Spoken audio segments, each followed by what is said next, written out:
अस्सलाम वालेकुम। Last time तक जो लेक्चर था पिछला, उसमें हम लोगों ने डिस्कस किया था,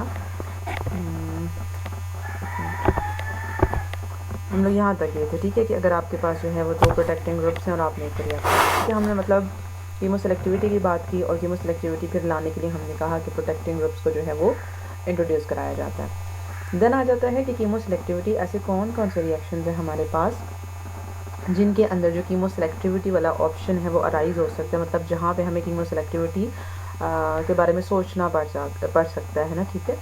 एक तो ये हो सकता है कि हमारे पास कोई मतलब फर्स्ट थिंग जो है जहाँ कीमोसेलेक्टिविटी अराइज हो सकती है वो कौन सा रिएक्शन है, कौन सी मतलब क्या फॉर्म है, वो ये है कि अगर आपके पास विद इन द मॉलिक्यूल ये हैव डिफरेंट फंक्शनैलिटीज़, ठीक है, more than one functional groups हैं और हमने जो है वो सिर्फ एक को रिएक्ट कराना है। I am just repeating these things again and again, क्योंकि ये वही चीज़ें जो है बार बार जो है वो आ रही हैं। जस्ट हमारा मेन समझ कहाँ से आती है, जब हम एनालिसिस करते हैं या सिंथेसिस करते हैं।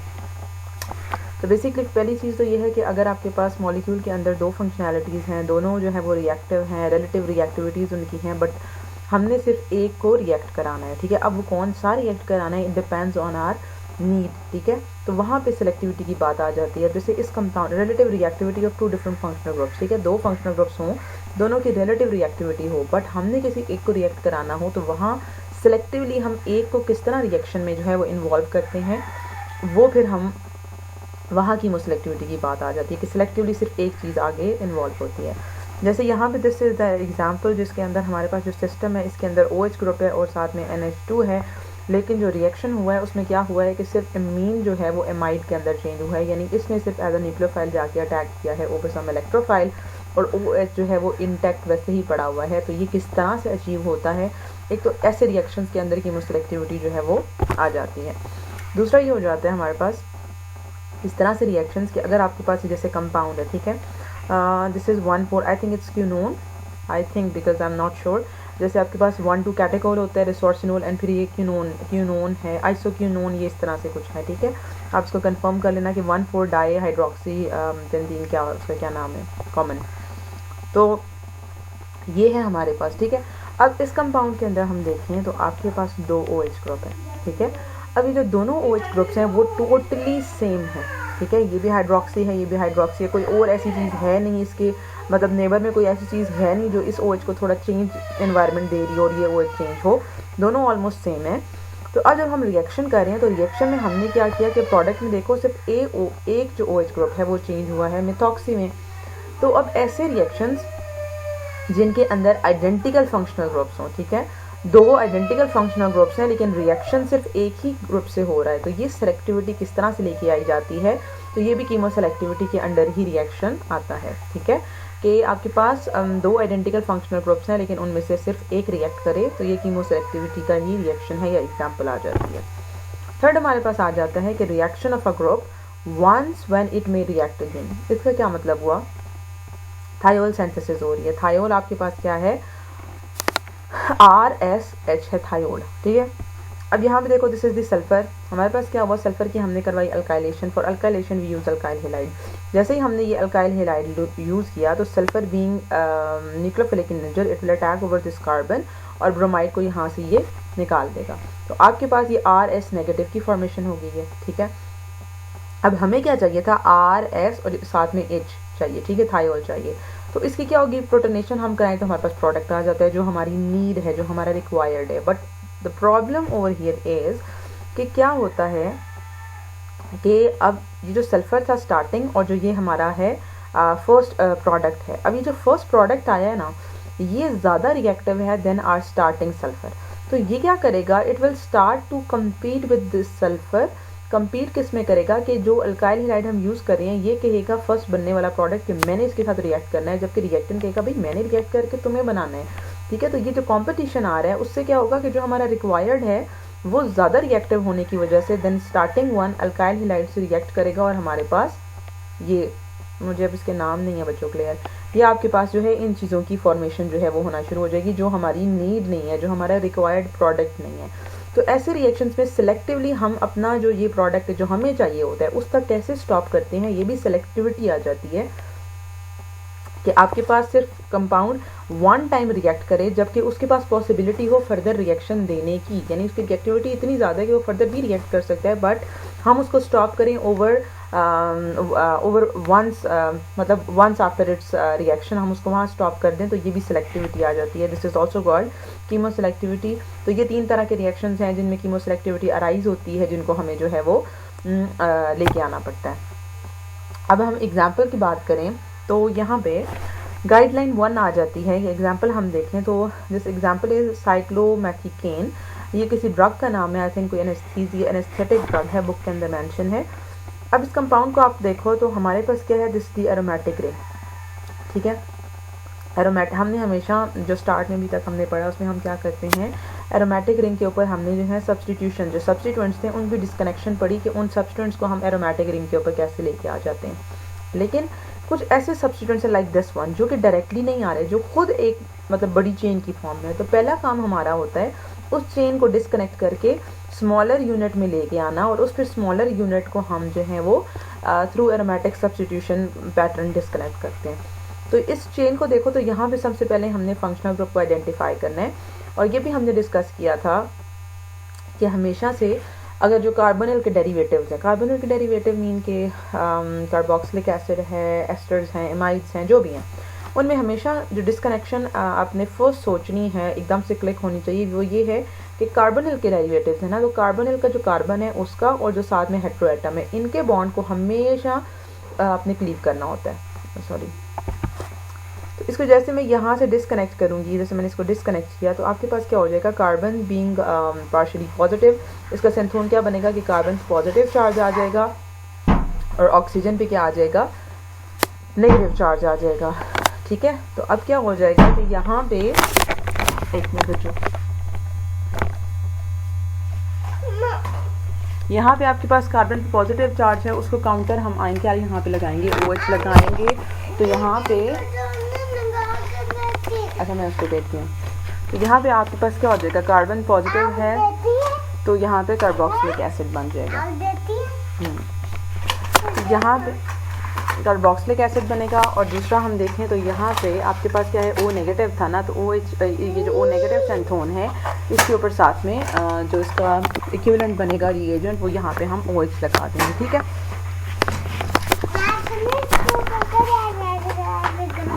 तो यहाँ पे बच्चों सॉरी फॉर दिस डिस्टर्बेंस, लेकिन एक मिनट है,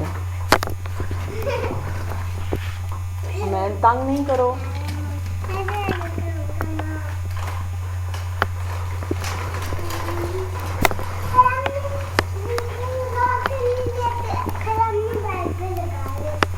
तो यहाँ पे हमारे पास आ गया कार्बोक्सिलिक, साथ में हमारे पास ये जो है NR2, ये बीच में 3 कार्बन और साथ में आ जाएगा OH।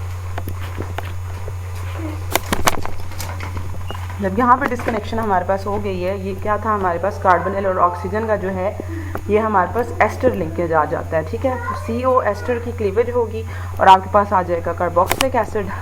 अच्छा, उसके बाद हमने क्या करना है कि यहाँ पे हमने दूसरी तरफ देखना है कि एरोमेटिक रिंग पे कार्बोक्सिलिक तो हम जिस तरह से भी लेके आ सकते हैं, वो तो एक अलग चीज़ है, या अगर हम उसको नहीं लेके आ सकते तो बेंजोइक एसिड तो नोन है ही हमारे पास, ठीक है। फिर हमने दूसरी तरफ देखना है कि आपके पास जो ये एरोमेटिक रिंग है इसके साथ क्या है, ये O है, और ऑक्सीजन के साथ ये साइक्लोहेक्साइल रिंग है, तो ये क्या है, it will just behave like a R group, ठीक है, कोई ये R ग्रुप है, OR है। तो हम क्या करेंगे, फिर यहाँ पे दूसरी स्ट्रेटजी आ जाती है कि कार्बन का कार्बन और जो हेटेरो एटम है उसके लिंकेज तोड़ी जाती है। यहाँ पे क्या है, कार्बन टू हेटेरो एटम का जो बॉन्ड है इसके लिंकेज को हम यहाँ पे ब्रेक करेंगे, और आपके पास जो है ये OH जो है बॉन्ड वो बन जाएगा। तो ये हमारा जो है वो स्टार्टिंग मॉलिक्यूल है, यानी हमारे पास पैरा हाइड्रोक्सी बेंजोइक एसिड आ गया। अब यहाँ पे जब हम इसकी सिंथेसिस को डिज़ाइन करेंगे, तो सिंथेसिस में यहाँ पे आप देखो एक हाइड्रोक्सी ग्रुप है और दूसरा जो है वो हमारे पास कार्बोक्सिलिक ग्रुप है। तो यहाँ पे सिलेक्टिविटी किस तरह से आती है, जैसे हमने स्टार्ट में बात किया कि आपके पास ये गाइडलाइन 1 है, यानी 2 फंक्शनैलिटीज़ हैं रिंग के ऊपर, और दोनों की रिएक्टिविटी जो है वो रिलेटिव है, और उनमें से हमने सिर्फ एक फंक्शनल ग्रुप रिएक्ट कराना है, ठीक है। तो ये किस तरह से पॉसिबल होगा, अगर आप कार्बोक्सिलिक को यहाँ पे ओपन करें तो यहाँ पे क्या है, C डबल बॉन्ड O और साथ में है OH, यानी इस सिस्टम के अंदर भी OH हमारे पास है और ये जो रिंग है इसमें भी हमारे पास OH जो है वो प्रेजेंट है। तो इट मीन कि ये वाला जो OH है इसका ऑक्सीजन ही अटैक करेगा ना, एज अ न्यूक्लियोफाइल काम करेगा। तो कार्बोक्सिलिक के अंदर भी तो OH है, वो भी तो एज अ न्यूक्लियोफाइल काम कर सकता है ना।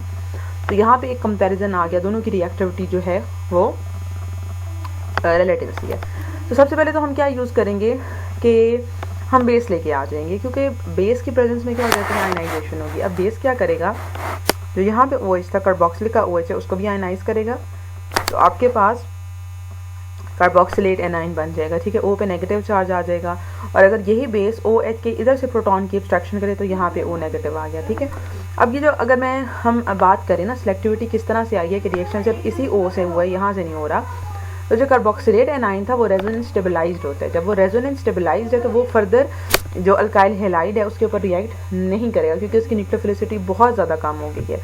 जबकि यहाँ पे जो O नेगेटिव है ये अलोन कंसनट्रेटेड है ओवर ऑक्सीजन, इसकी ज़्यादा न्यूक्लियोफिलिक इन नेचर है, तो ये यहाँ से रिएक्ट करेगा, अटैक करेगा over this carbon with which the leaving group is attached, और आपके पास जो है यहाँ पे हो जाएगा रिएक्शन, ठीक है। तो अब जो यहाँ पे सिलेक्टिविटी हम लेके आए हैं कि कार्बोक्सिलिक का OH ना रिएक्ट करे, सिर्फ जो डायरेक्ट एरोमेटिक के साथ है, वो हमने की बाय यूजिंग बेस को यूज़ करते हुए जब हमने उसके एन आइंस बनाए, तो अब एन आइंस की रिएक्टिविटी एक दूसरे से काफ़ी वेरी कर रही है। ये कार्बोक्सिलेट का जो एन आइन था बच्चों वो क्या था, रेजोनेंस स्टेबलाइज था।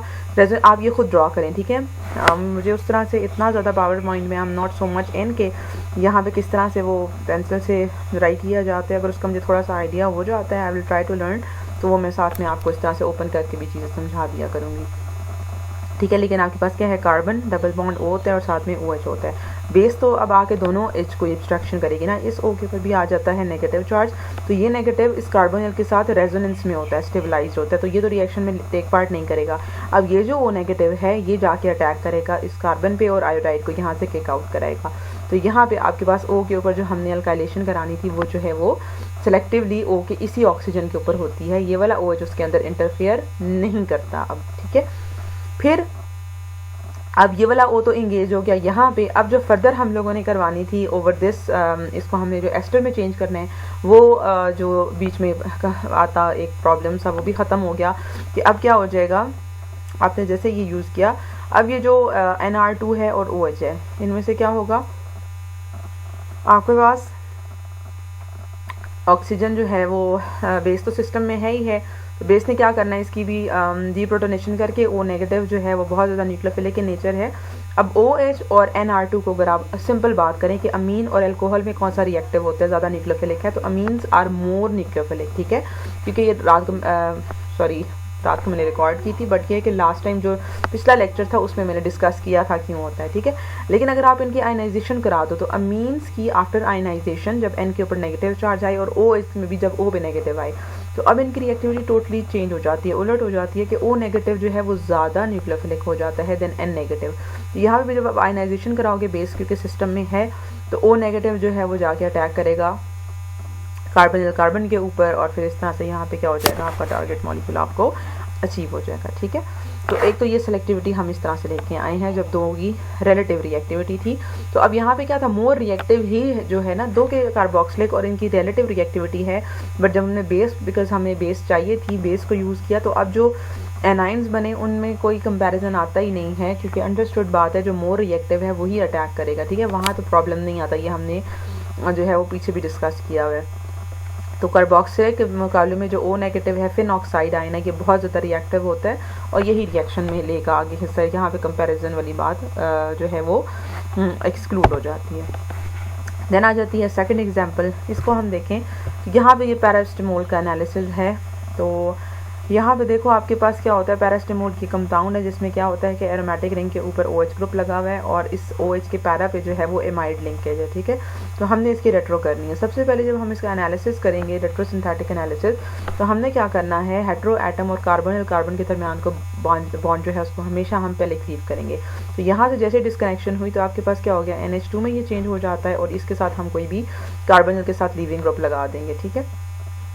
तो ये हमारे पास एसिड हेलाइड्स में हम इसको चेंज कर देते हैं। अब यहाँ पे NH2 आया और OH आया। अब ठीक है, अगर हम कहते हैं कि हमारा स्टार्टिंग जो है वो फिनोल है, ठीक है, क्योंकि फिनोल को तो हम सिंथेसाइज जो है वो फिनोल की जो है वो सिंथेसिस 6th सेमेस्टर में आपने देखी थी, ड्रॉप प्रोसेस या इस तरह से कुछ होता है। तो हम अगर कहते हैं कि लेट हम फिनोल को स्टार्टिंग लेते हैं, तो अब NH2 को तो हमने लेके आना है, दो के OH is ortho para directing के ऑर्थो पे तो नहीं है, पैरा पे जो है वो डायरेक्ट इसने किया आने वाले प्रोडक्ट को, बट NH2 को या जो एमिनेशन है डायरेक्टली हम नहीं करा सकते एरोमेटिक रिंग पे, तो हमें उसके लिए FGI करानी पड़ेगी। FGI क्या करेगा, अमीन ग्रुप को किसी ऐसे ग्रुप में चेंज करेगा जो कि डायरेक्टली एरोमेटिक रिंग के ऊपर सब्सटीट्यूट हो सकता है, जो कि है हमारे पास NO2। अब NO2 किस तरह से लेके आते हैं, थ्रू नाइट्रेशन हम इसको लेके आते हैं, हमने क्लीव किया तो हमारे पास आ गया फिनोल। ठीक है, तो इसकी जब हम लोग सिंथेसिस प्लान करते हैं, तो सिंथेसिस में देखो we start with the phenol. Phenol को हमने क्या किया, हमने नाइट्रेशन करानी है, तो उसके लिए nitric acid sulphuric acid use करते हैं, तो पैरा पे नाइट्रेशन होगी। अब नाइट्रो ग्रुप को हमने रिड्यूस करना है, तो हमने इसको इसमें रिड्यूस कर दिया। ठीक है, अब अगेन इस एग्जाम्पल को हमने क्यों डिस्कस किया कि OH भी है और NH2 भी है। अब दोनों को देखो तो रिलेटिव रिएक्टिविटी किसकी ज़्यादा है, जब ये न्यूट्रल फॉर्म में OH और NH2 की फॉर्म में है, तो मैंने कहा था कि NH2 इज़ मोर न्यूक्लियोफिलिक, तो यहाँ पे OH की इंटरफेरेंस वाली बात अवॉइड हो जाती है, ख़त्म हो जाती है, NH2 ही ज़्यादा न्यूक्लियोफिलिक है दोनों में से, तो यही जाकर रिएक्शन में आगे हिस्सा लेगा। लेकिन अगर ये N नेगेटिव की फॉर्म में होता और O नेगेटिव की फॉर्म में होता, तो यहाँ कॉम्पिटिशन आ जाता है कि O नेगेटिव मोर न्यूक्लियोफिलिक था, वो रिएक्ट करने में आगे जा रहा होता, जबकि हमें रिएक्ट N से करवाना था, तो वहाँ हम फिर नई स्ट्रैटेजी सोचते। जब दो फंक्शनैलिटीज़ जो कि पोटेंशियली रिएक्टिव हैं, लेकिन उनमें से अगर रिएक्शन उसी पे कराना है जो कि मोर रिएक्टिव साइड है, तो तब प्रॉब्लम जो है वो ख़त्म हो जाता है। तो NH2 को हम एसिटिक एनहाइड्राइड के साथ ट्रीट करेंगे, AC2O मीन एसिटिक एनहाइड्राइड, या एसिड क्लोराइड आप यूज़ कर लो, कुछ भी यूज़ कर लो, तो यहाँ पे जो है वो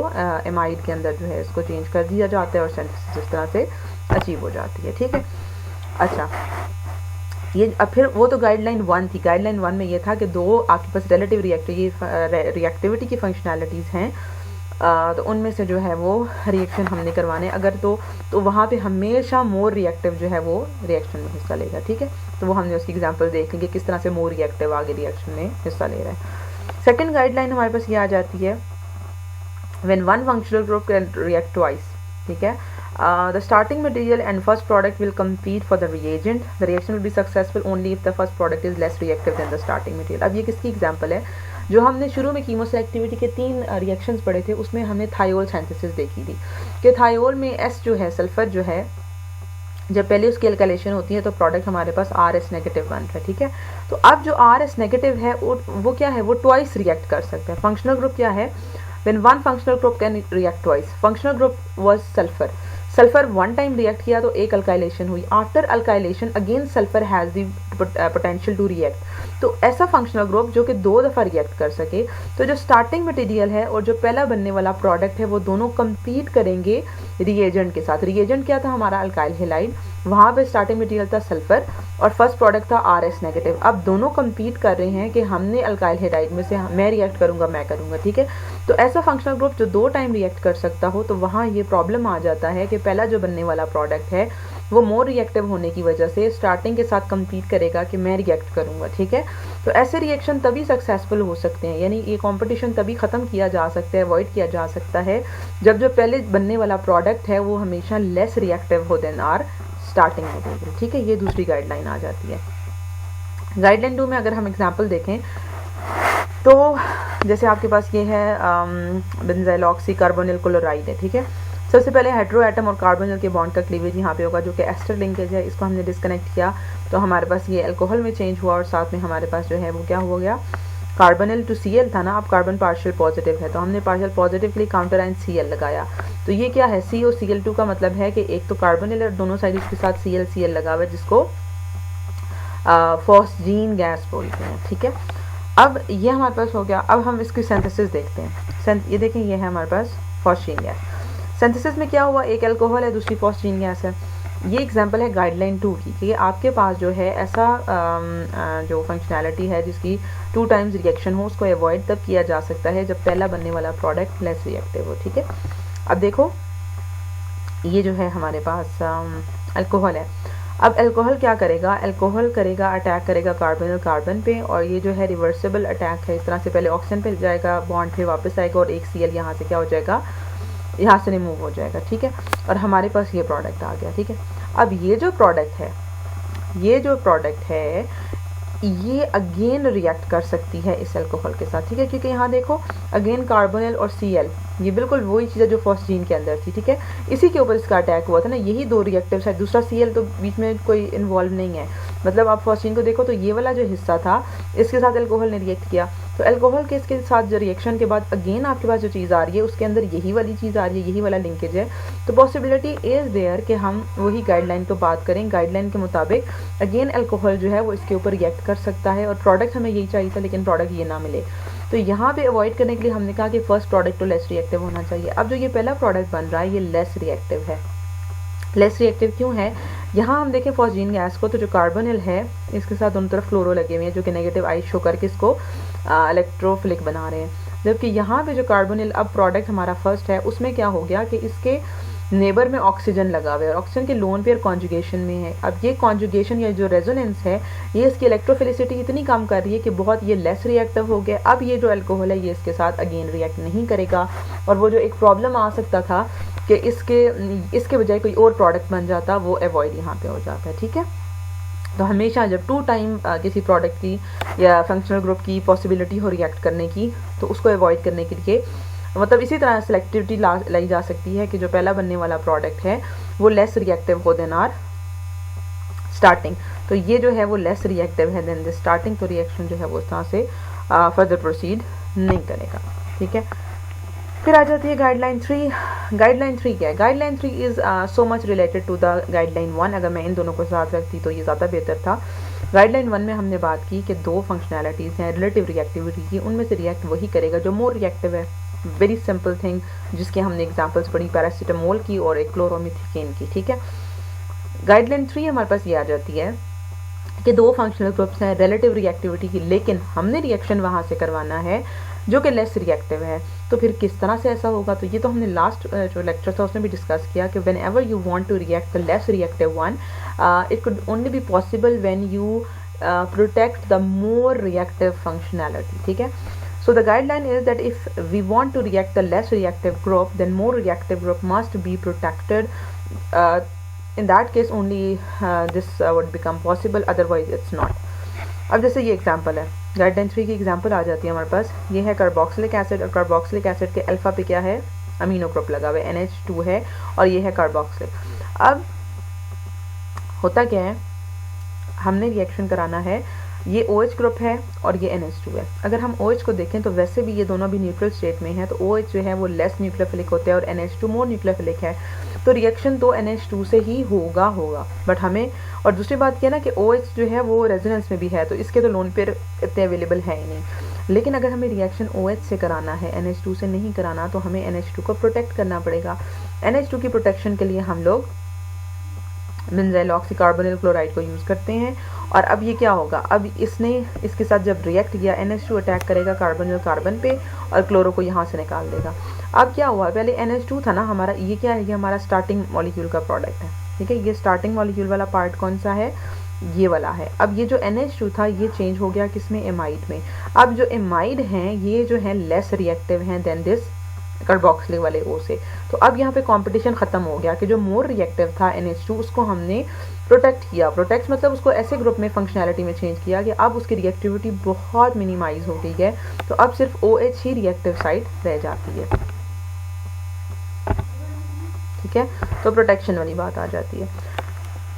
अच्छा, गाइडलाइन 3 जो में जो ये अब एग्जांपल आ जाती है, ये थोड़ी सी लिंक कर रही है हमारे पास इसके साथ में कहूँ गाइडलाइन 2 के साथ। गाइडलाइन 2 में जैसे हमने बात की कि अगर आपके पास जो है क्या होता है, फर्स्ट प्रोडक्ट जो है उसको लेस रिएक्टिव होना चाहिए देन स्टार्टिंग, ताकि फर्दर जो है उसके ऊपर रिएक्शन ना हो।